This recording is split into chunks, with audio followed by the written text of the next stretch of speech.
رب زدني علما. أعوذ بالله من الشيطان الرجيم. الذي خلق الموت والحياة ليبلوكم أيكم أحسن عملا. ہر قسم کی حمد و ثنا، تعریف، بزرگی، برتری اللہ تعالیٰ کی ذات اقدس کے لیے. درود و سلام سید الاولین والآخرین، امام الانبیاء و امام المرسلین حضرت محمد رسول اللہ صلی اللہ علیہ وآلہ وسلم کی ذات اقدس پر.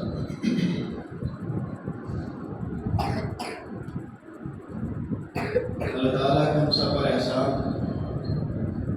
اللہ تعالیٰ نے اسلام جیسی عظیم نعمت سے نوازا. دعا بھی کریں، کوشش بھی کریں اللہ ہم سب کا خاتمہ اسی ایمان پر فرمائے.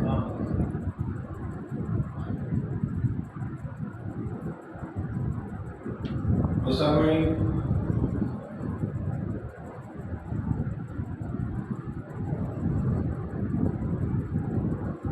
زبان سے اگر ہم نے کلمہ پڑھ بھی لیا ہے، اگر اولی طور پر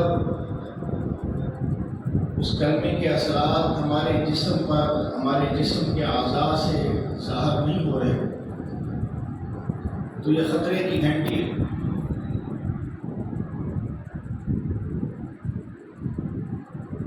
اس لیے مجھے آپ کو صرف کلمہ توحید کو پڑھ لینے کا نہیں بلکہ اس پر عمل کرنے کا ہوتا ہے. اب سوال یہ ہے کہ کلمہ توحید ہے کیا؟ حقیقت تو یہی ہے کہ 99% مسلمانوں کو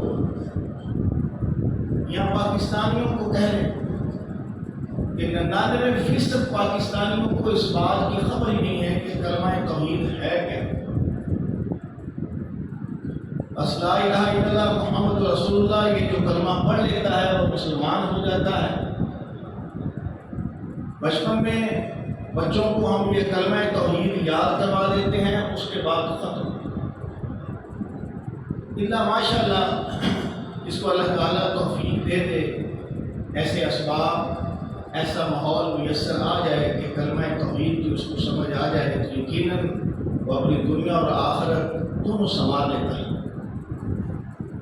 ورنہ حقیقت یہی ہے کہ 99% پاکستانیوں کو عقیدہ توحید کی خبر نہیں. حالانکہ اس کے متعلق جاننا اور اس پر عمل کرنا ہر مسلمان کے لیے لازم اور ضروری تھا.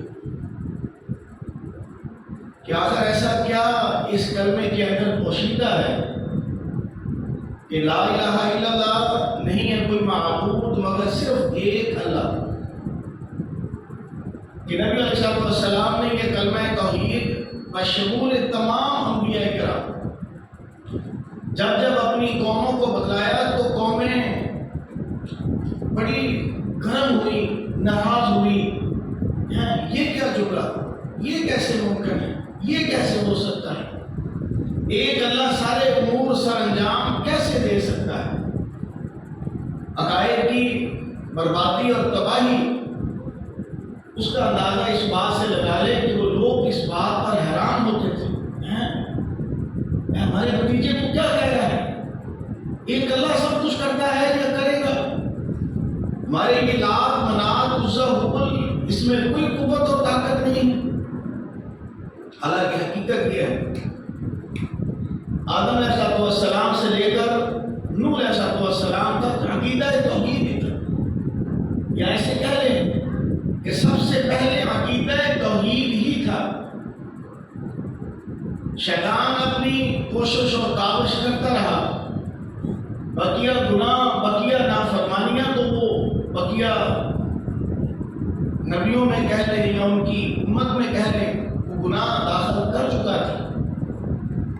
جیسے حابیل اور قابیل کا قصہ ہے کہ اس نے اپنے بھائی کو قتل کیا ایک عورت کی خاطر. تو جرم تھا، قتل تھا، گناہ تھا.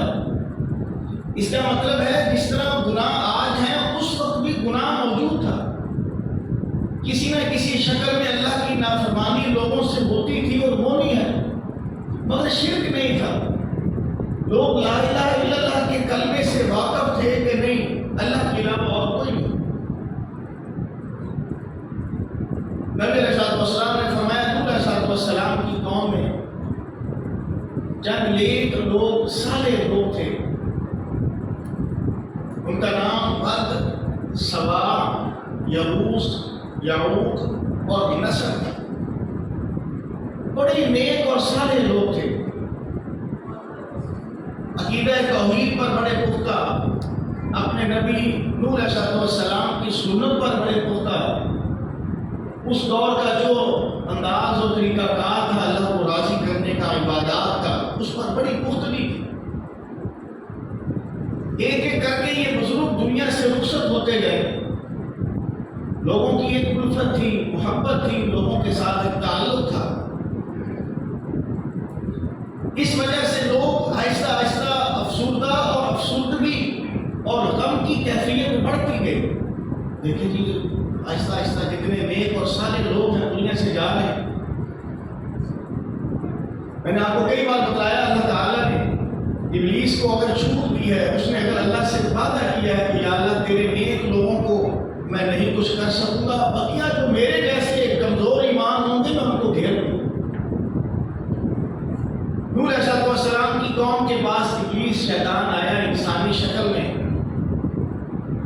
ان بزرگوں کی یادگیری ہونے لگی. ہاں بڑے اچھے تھے، بڑے نیک تھے، بڑے صالح تھے. انہوں نے کہا کوئی ایسا کام کرے کہ ان کی یادگیری ہماری قوم کے اندر آ جائے. اب یہ وہ چال چل رہا تھا ابلیس، یہ نہ ہو کہ یہ بھی دنیا سے گئے ہیں اور ان کی یاد بھی چلی گئی، اور یاد جب جائے گی لا محالہ وہ دین بھی ساتھ چلا جائے گا. تو ایسا کوئی طریقہ کار اپنائے کہ ان بزرگوں کی یادگیری، چونکہ ان بزرگوں کے ساتھ دین کی یادگیری ہے، اللہ کی یاد ہے، اس لیے کو انداز اپنانا چاہیے کہ ہم ان بزرگوں کو، نیک اور صالحین کو بھلا نہ سکیں. ابلیس نے کہا میں اس کا تمہیں حل بتاتا ہوں جو اس وقت انسانی شکل میں تھی. ایسا کرتے ہیں کہ ان کی تصویریں بنا کر ہم اپنے پاس رکھ لیتے ہیں تاکہ روزانہ ہم ان کی تصویروں کو اپنے گھروں میں خاص جگہوں پر دیکھیں گے، ہمیں ان کی یاد آئے گی، ان کی تعلیمات یاد آئے گی. اس طرح پھر ہم سب لوگ دین پر قائم اور دائم رہیں. چند لوگوں کو مشورہ پسند آیا. ابلیس نے پھرتی دکھائی. صبح اس نے کافی سارے ان بزرگوں کی تصویریں، ان کے بت بنا کر لوگوں کو دیے. لوگوں نے اپنے گھروں میں رکھے. اب لوگ روزانہ اپنے گھروں میں ان بتوں کو، ان تصویروں کو، ان ود، سوا، یغوث، یعوق اور نصر اس دور کے نیک اور صالح لوگ تھے، صرف یادگیری کے لیے ان کو اپنے گھروں میں رکھا. آہستہ آہستہ جب نسل آگے بڑھی، آئندہ آنے والی نسل کو ان کے دماغ میں ابلیس نے یہ ڈالا کہ اصل تمہارے بزرگ اپنا ہر کام ان سے پوچھ کے کرتے تھے. اصل میں انہی ہی کی عبادت گویا اللہ کی عبادت تھی. ایسی چال چلی کہ اگلی نسل کو یہ سمجھایا کہ اصل اللہ کے نائب اور اللہ کے ہاں ہماری دعائیں پہنچانے والے یہ نیک اور صالح لوگ تھے. اگلی جو نسل تھی وہ ان سے مانگنے لگ پڑی، ان سے ڈرنے لگ پڑی. ان کا خوف ان کے دل میں آنے لگا. اللہ کی صفات ان بتوں، ان بزرگوں میں سمجھنے لگے اور ان سے بالآخر مانگنے لگے. اس طرح پھر نوح علیہ السلام کی قوم میں نبی علیہ السلام نے بخاری شریف کی حدیث میں بتلایا کہ اس قوم میں پھر شرک کا آغاز ہوا. یہ پہلی قوم تھی کہ جس قوم میں شرک کا آغاز ہوا. نبی علیہ السلام نے فرمایا عمر باللہ، یہ مکہ مکرمہ کا ایک سردار تھا، بڑا نیک اور صالح آدمی تھا. اللہ نے اس کو مال و دولت سے بھی نوازا تھا. مکے والوں کے دلوں میں اس کی بڑی عزت اور تقریب تھی. یہ کبھی شام کے علاقے میں گیا تو دیکھا کہ وہاں ایک بت ہے اور اس بت کا نام تھا منات. تو شام والے اس کی عبادت کرتے ہیں، اس کے نام کی نظر، اس کے نام کی نیاز، اس کے پاؤں میں قربانیاں، اس کو بڑا خوش کرتے ہیں، راضی کرتے ہیں۔ اس نے کہا یہ تو نبیوں کی سرزمین ہے، اگر یہاں یہ کام ہو رہا ہے تو اس کا مطلب ہے کہ یہی خالص دین ہے۔ ہم مکے والے تو یہ دعویٰ کرتے ہیں کہ ابراہیمی دین پر ہم ہیں، جبکہ اس سرزمین مصر، شام، یمن، ان علاقوں میں میں دیکھتا ہوں اس کے بت پڑے ہیں۔ اس نے بھی وہاں سے ایک بت بنوایا، بت خریدا اور مکہ مکرمہ میں لیا، یہاں لا کر اس نے پھر بت بیت اللہ میں رکھ دیا۔ اس طرح پھر آہستہ آہستہ یہ بت منات جو یمن کے علاقے، عرب کے علاقے سے باہر تھا، وہ بالآخر مکہ مکرمہ میں آیا، اور مکہ مکرمہ میں آتے ہی اس نے اپنی جگہ بیت اللہ میں بنایا۔ بعض علاقوں میں ایک بت تھا لات، یہ لات، منات، عزا، حبل، یہ ان علاقوں کے نیک اور صالحین تھے۔ ان کے بت بنا کر لوگوں نے بیت اللہ چوک چوراہوں اور اپنے گھروں میں اسی انداز کے رکھے تھے جیسے نوح علیہ السلام کی قوم نے اپنے گھروں میں رکھے تھے۔ اس لیے آپ نے فرمایا مجھے اللہ تعالیٰ نے وہ منظر دکھایا کہ عامر بن لہی جو تھا، اس کے پیٹ کی ساری انتڑیاں باہر نکلی ہوئی تھی اور زمین پر گری ہوئی تھی، اور جہنم میں اپنی انتڑیوں کے ارد گرد یہ چکر لگا رہا تھا بطور سزا کے۔ اللہ جہنم میں عامر بن لہی کو یہ سزا دے رہے ہیں، کیوں؟ اس لیے کہ مکہ مکرمہ میں شرک کا آغاز اس کا وقت عامر بن لہی کی وجہ سے۔ صحابی کہتے ہیں کہ میں نے وہ منظر بھی دیکھا کہ جب اللہ تعالیٰ نے مسلمانوں کو فتح مکہ کروایا، نبی علیہ السلام کے ہاتھ میں ایک چھڑی تھی، بیت اللہ کے اندر اور بیت اللہ کے باہر بت پڑے تھے، آپ اس چھڑی کے ساتھ ان بتوں کو گرا رہے تھے، ان بتوں کو توڑ رہے تھے، بیت اللہ سے نکلوا کر اس کو باہر پھینکوا رہے تھے۔ اور اندر آپ نے دیکھا کہ بیت اللہ اس کمرہ جس کے ارد گرد وہ کالا سا کپڑا لپٹا ہے، اس کے اندر کی میں بات کر رہا ہوں، اس کے اندر پھر دیوار پر تصویریں بنی ہوئی تھی، بت بنے ہوئے تھے، اور کچھ بت اور کچھ تصویریں ایسی تھیں وہ اسماعیل علیہ السلام کی طرف منسوب تھی کہ یہ ان کا بت ہے، یہ ابراہیم علیہ السلام کا بت ہے، یہ لات کا بت ہے، یہ منات کی تصویر ہے، یہ حبل کی تصویر ہے، اور ان کے ہاتھوں میں تیر پکڑائے ہوئے تھے۔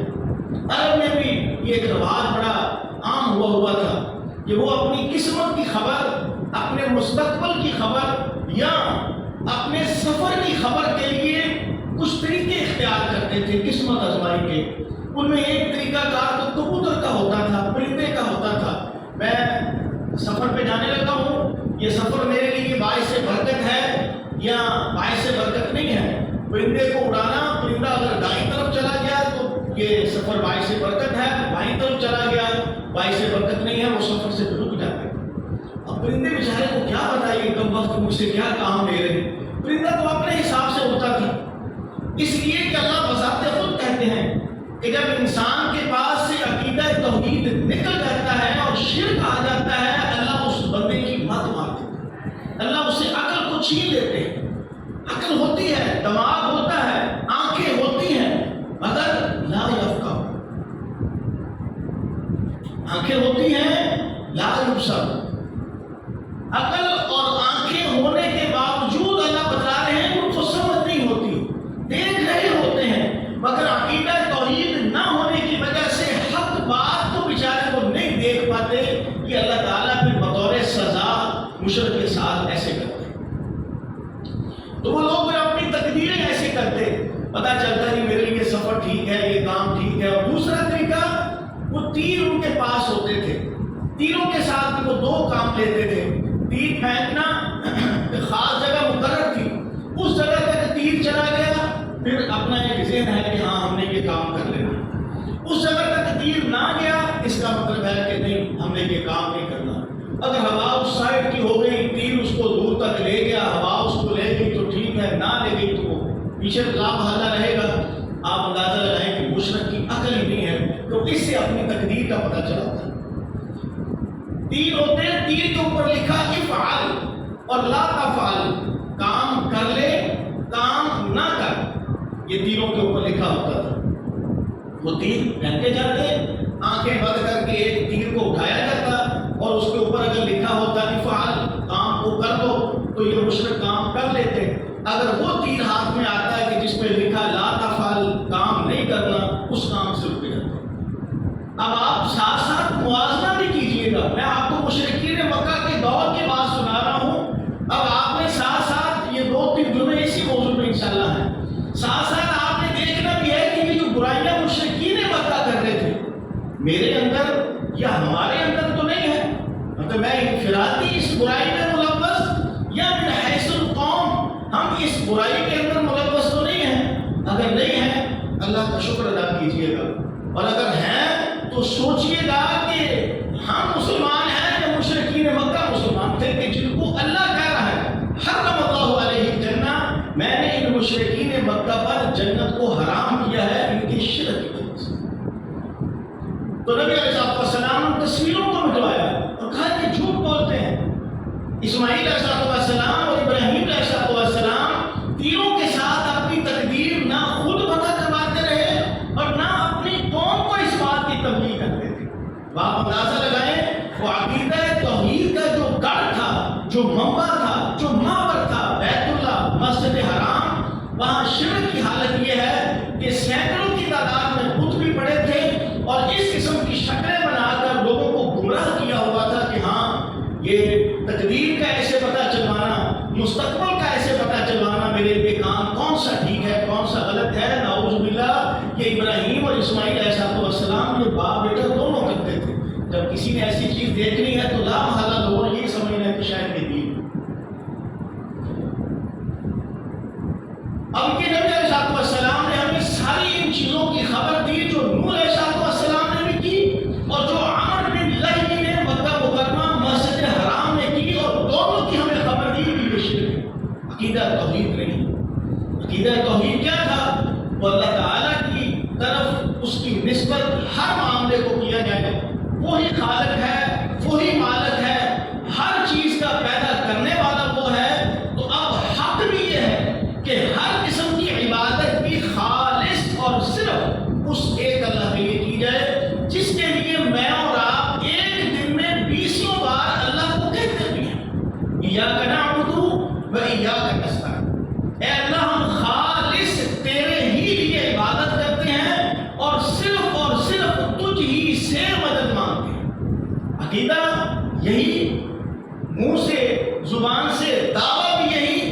اب میں اور آپ عملی طور پر ان 2-3 جمعوں میں انشاءاللہ دیکھیں گے کیا ہم عملی طور پر اس بات پر پختہ ہیں کہ ہم صرف اور صرف اللہ ہی سے مانگتے ہیں، اور کیا ہم صرف اور صرف اللہ ہی کی عبادت کرتے ہیں. شرک کے لحاظ سے عمومی طور پر 3 کیٹیگریز کی جاتی ہیں. اللہ تعالیٰ کی صفات میں شرک ہو رہا ہے، اللہ تعالیٰ کے ناموں میں شرک ہو رہا ہے، اللہ تعالیٰ کی عبادت میں شرک ہو رہا ہے. یہ 3 امور ہیں جو انسان کو عملی طور پر کرتے ہوئے انتہائی احتیاط کرنی چاہیے کہ میں ان امور میں کہیں وہ امور تو نہیں سر انجام دے رہا جو مکے کا مشرک دے رہا تھا، جس کو نبی علیہ السلام نے اور اللہ تعالیٰ نے مشرک قرار دیا تھا، اس کے عمل کو حرام قرار دیا تھا. میں کہیں وہ لا علمی میں، جہالت میں وہ امور سر انجام تو نہیں دے رہا. آج انشاءاللہ ہم وہ امور، وہ افعال، وہ کام جو عبادت کے ضمن میں آتے ہیں، اس لیے کہ ہر قسم کی عبادت ایک اصول اور ضابطہ ذہن میں رکھنی چاہیے. ہر وہ چیز، ہر وہ عمل، ہر وہ حالت، ہر وہ کیفیت، ہر وہ لفظ جو عبادت خالص اللہ کے لیے ہے، ہم وہ عمل، وہ الفاظ، وہ کیفیت کسی اور کے لیے نہیں کر سکتے. اس ضابطے کو پلے مان لیجیے. عبادت صرف اور صرف اللہ کی ہے. ہوتا اصل میں کیا ہے، یا سابقہ قوموں میں ہوا کیا ہے کہ شیطان نے ہم سے ظلم کروایا. یہ جو لوگ بد سوا یغوث یعوق نصر ان بزرگوں کی عبادت کرتے تھے، کیا دشمنی میں، کیا نفرت میں؟ نہیں، محبت میں کرتے تھے. جب محبت کا پیمانہ حد سے کراس ہوتا ہے تب وہ آدمی شرک کی طرف چلا جاتا ہے. حالانکہ حد سے زیادہ محبت اگر کسی سے کی جا سکتی ہے تو وہ صرف اور صرف صرف اللہ کی ذات ہے، کوئی انسان بھی نہیں ہے، کوئی نبی بھی نہیں ہے، اس لیے کہ محبت ہی زیادہ انسان کو گمراہ کرتی ہے۔ نوح علیہ السلام کی قوم بھی اور مشرکین مکہ بھی محبت میں ہی آ کر یہ سارے امور سر انجام دیتے تھے کہ ان بتوں کو، ان تصویروں کو، ان شکلوں کو اللہ کے برابر لا کھڑا کیا اور کہتے تھے ما نعبدہم، ہم ان کی عبادت کب کرتے ہیں؟ ہمارا تو عقیدہ یہ ہے لیقربونا الی اللہ زلفی، یہ ہمیں اللہ کے قریب کرتے ہیں۔ یہ عقیدہ مشرکین مکہ کا ہے کہ وہ کہتے تھے کہ ہم ان بزرگوں کی عبادت نہیں کرتے، ہم ان بزرگوں کے نام کی اگر نظر، نیاز، قربانی، ان کے نام پر جانور ذبح کرنا، ان کے پاس لا کر ذبح کرنا، ان کے نام کی چیزیں بانٹنا صرف اس لیے تاکہ یہ لوگ خوش ہوں۔ جب یہ خوش ہوں گے یہ ہمیں اللہ کے قریب کریں گے۔ یہی گندا اور بدترین عقیدہ اور سوچ تھی کہ ایک تصویر اور بت کو آپ سمجھ رہے ہیں کہ آپ اس تصویر اور بت کو ذہن میں رکھ کے کوئی کام کر رہے ہیں تو وہ آپ کا کام کروا رہا ہے، حالانکہ یہ سوچ غلط ہے۔ عبادات میں اللہ تعالیٰ نے خود کہا قل ان صلاتی ونسکی ومحیای ومماتی للہ رب العالمین، اے نبی ان کو بتلاؤ آپ کی نماز سے مراد نماز کے اندر کیے جانے والے تمام افعال، قیام ہے، رکوع ہے، سجدہ ہے، کچھ بھی ہے، یہ ساری چیزیں خالص ایک اللہ کی۔ قل ان صلاتی، اے نبی ان سے کہو میری نماز، ہر قسم کی نماز، ونسکی، میری ہر قسم کی قربانی صرف اور صرف اگر کسی کے لیے ہے ایک اللہ کے لیے، حتیٰ کہ میں اگر کافر کے خلاف جہاد کر رہا ہوں، میرا وہ قتل ہونے کے لیے جانا خالص اللہ کے لیے، میرا زندہ رہنا اور زندگی میں سارے امور سر انجام دینا للہ، صرف ایک اللہ کے لیے، یہ عبادت ہے۔ اس مفہوم کو ذہن میں رکھیے گا کہ عبادت کی کوئی شکل بھی آپ اللہ کے علاوہ کسی کے لیے نہیں کر سکتے۔ مثلا یا ایھا الذین آمنوا ارکعوا واسجدوا واعبدوا ربکم، اے ایمان والو اللہ کے لیے ہی رکوع کرو، اللہ کے لیے ہی سجدہ کرو۔ اب یہ دو حالتیں اور دو کیفیتیں جو نماز میں ہیں، جس کو ہم رکوع اور سجدہ کہتے ہیں، یہ کس کے لیے ہے؟ صرف ایک اللہ کے۔ اس حالت اور کیفیت کو آپ کسی اور کے لیے کریں گے وہ شرک بن جائے گا، وہ حرام ہو جائے گا، آپ غیر محسوس انداز میں آپ کو پتہ بھی نہیں چلے گا، آپ ایمان سے نکلیں گے اور شرک والے گڑھے میں جا گریں گے، اور آپ زندگی میں اچھے اچھے عمل اپنے طور پر کرتے رہے ہوں گے مگر آپ کو خبر ہی نہیں ہوگی، آپ کے سارے عمل ضائع۔ ایک صحابی تھے قیس، وہ کہتے میں یمن گیا، یمن کا ایک شہر تھا ہیرا، میں نے دیکھا لوگ اپنے حاکم کو سجدہ کر رہے ہیں، لوگ اپنے حاکم کو جو اس وقت حکمران تھا اس کو سجدہ کر رہے تھے۔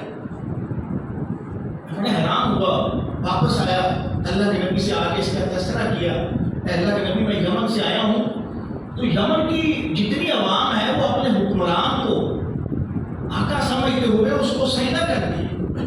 اللہ کے نبی وہ تو دنیا دار آدمی ہے، حاکم ہے، بادشاہ ہے، آپ نبیوں کے سردار ہیں، امام الانبیاء ہیں، خاتم النبیین ہیں، اگر سجدہ اس کو کیا جا رہا ہے تو میرے خیال میں آپ زیادہ حق رکھتے ہیں کہ اللہ کے نبی آپ کو سجدہ کیا جائے۔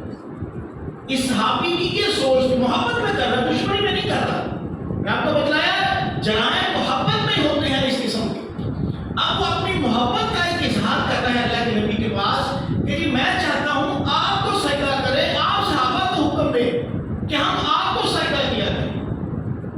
نبی علیہ السلام نے کہا ایک بات بتلا، ارائیتا لو کنت مررت بقبری اتبصر لہ، تو شہر سے باہر گیا ہو، واپس آئے، تجھے خبر ملے محمد صلی اللہ علیہ وسلم دنیا سے رخصت ہو گئے، فوت ہو گئے، میری قبر تیرے سامنے ہو، اکنت تسجد لی، بتلا میری قبر کو سجدہ کرے گا؟ صحابی کہتے ہیں میں نے کہا یا رسول اللہ نہیں، میں آپ کی قبر کو کیوں سجدہ کروں گا؟